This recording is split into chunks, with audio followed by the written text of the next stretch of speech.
Hey everybody, this is Joe Kelley from Musicians Reveal. We wanted to send our love and prayers out to Pepe Willie's family and friends and 94 East members Kristie Lazenberry and Marcy Ingvolstad. Yesterday we found out that Pepe Willie had passed away.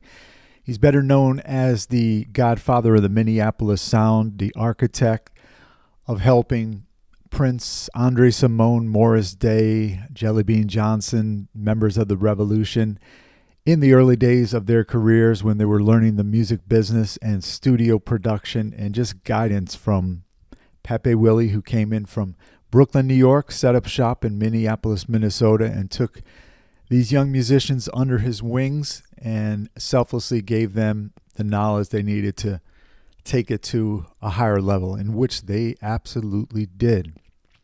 I've had various musicians from that scene over on our show, and they've said incredible words about Pepe Willie, and also Pepe Willie, Marcy Ingvolstad, and Kristie Lazenberry of 94 East graced our show back in March of 2004.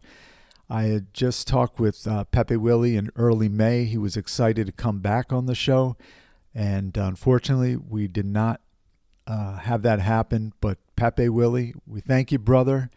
I know you're up in the heavens on the best golf courses, smiling and reconvening with some of those musicians who you lent a helping hand in their careers. So once again, we thank you for all your contributions to music, especially the Minneapolis Sound.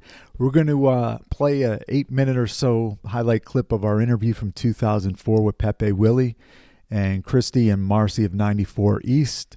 The full interview is on our site here at Musicians Reveal. We'll leave you a link to that. So rest in peace, Pepe Willie. You will be missed. This is Pepe Willie. This is Marcy Ingvolstad. This is Kristie Lazenberry of 94 East. And we're listening to WVOF 88.5 with Joe Kelley. So you have on your website a business philosophy that we might want to touch on, right?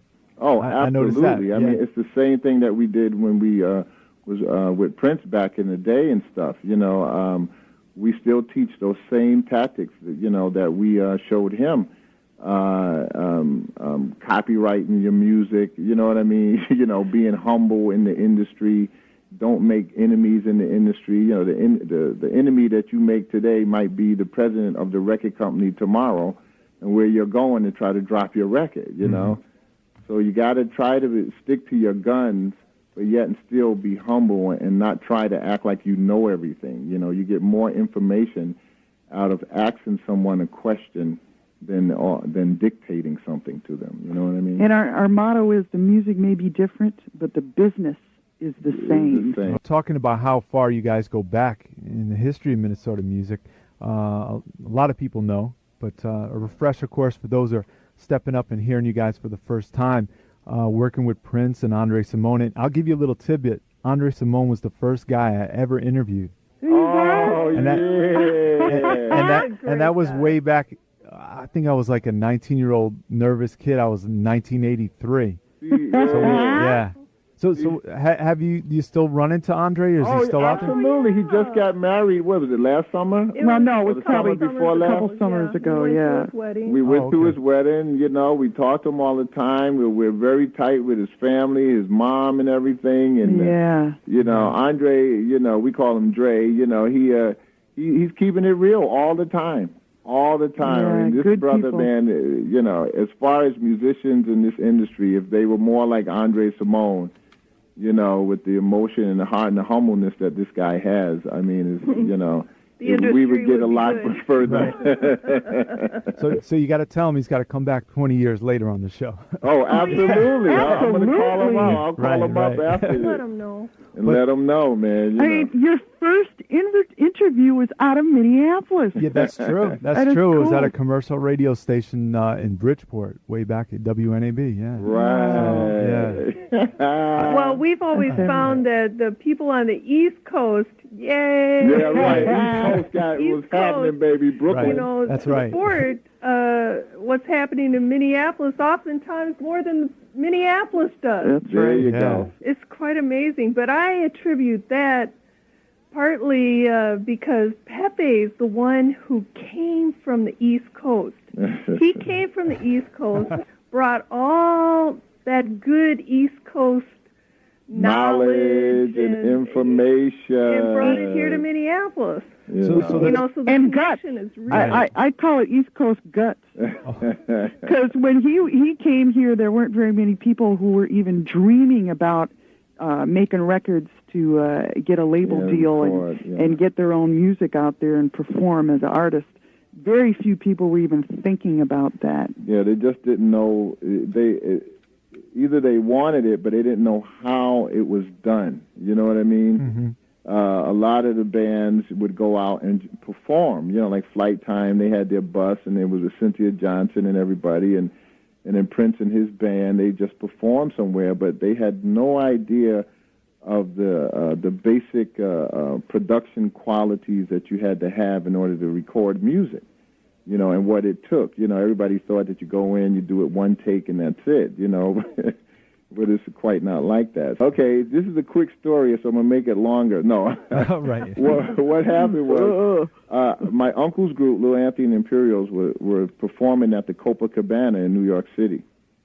And my uncle, Clarence Collins, was dating this woman named Kahlua Lagans. Now, little did I know that Kahlua Lagans was Prince's aunt. So she had her niece with her named Chantel. Now, Chantel was at that show, and I introduced myself to her at the Copacabana, and the rest is history. We got married not too long after that. But she introduced me to Prince when Prince was like around 15, 16 years old, and that is Prince's first cousin. And that's when I met Prince at a ski party playing for the ski party. Morris was on drums, Andre was on bass, and Prince was on guitar.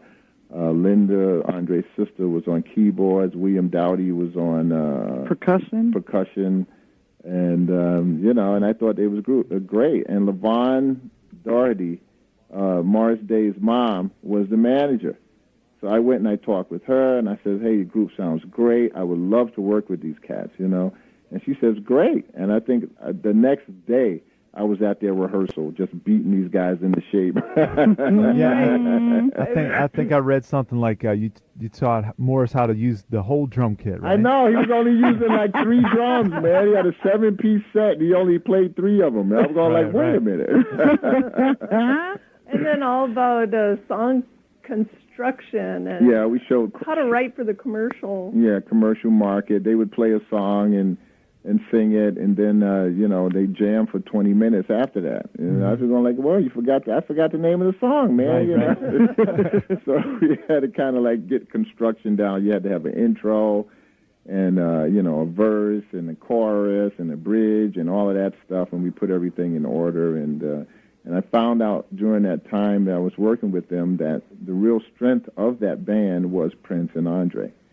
You know, because anything that Prince could do, Andre could do. Mm-hmm. You know, I mean, these guys are equally talented. Mm-hmm. And so being that Prince was, basically in my family at that point, I had said, well, Prince, why don't you come and play with my band? I'm in the recording studio now, and you can come and play with us, And he said, okay, fine. So we walked him over to the Musicians Union, got him into the Musicians Union, because we had to do everything legally, because this is what we were preaching. We were telling these guys, this is the legal thing. This is how you get things done. So I couldn't do it any other way but the right way, So we got him into the union.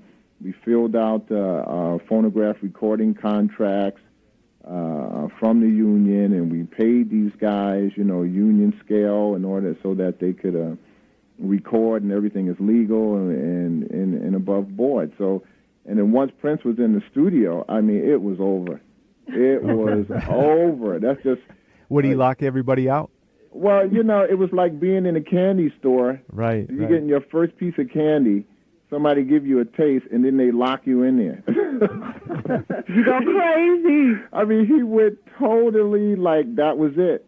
That was he found his it. element. That was, he Right. didn't care about nothing else. That was it, man. And he was so talented at that point. He was like 16 years old. He was so talented that he heard some mistakes in the guitar work that he was doing on one of the songs. I think it was "I Always Love You" or "If We Don't," one of those songs from the first Cookhouse 5 recordings. And I had the confidence at that time. I was like 24, 25 years old. And I had the confidence at that time to go like, well, I called the studio and had Prince go in by himself and redo those guitar parts. You know, and I'm paying like $100 an hour,